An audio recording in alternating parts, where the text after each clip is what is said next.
Esther, chapter 5.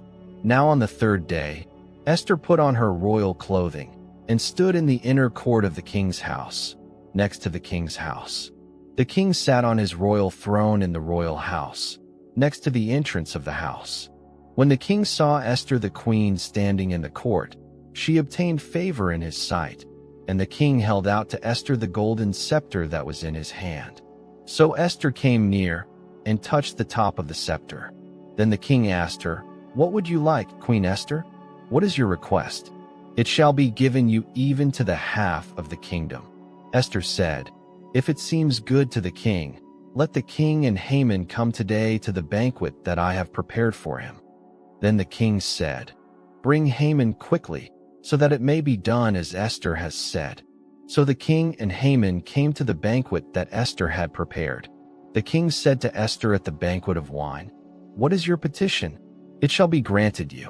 What is your request? Even to the half of the kingdom it shall be performed." Then Esther answered and said, "My petition and my request is this. If I have found favor in the sight of the king, and if it pleases the king to grant my petition and to perform my request, let the king and Haman come to the banquet that I will prepare for them, and I will do tomorrow as the king has said."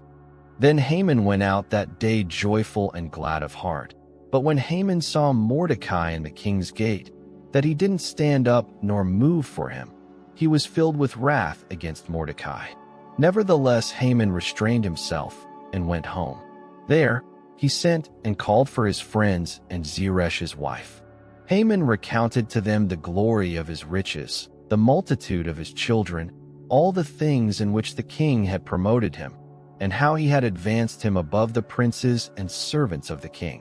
Haman also said, "Yes, Esther the queen let no man come in with the king to the banquet that she had prepared but myself.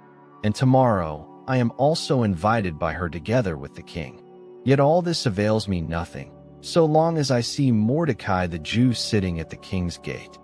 Then Zeresh his wife and all his friends said to him, "Let a gallows be made 50 cubits high, and in the morning speak to the king about hanging Mordecai on it.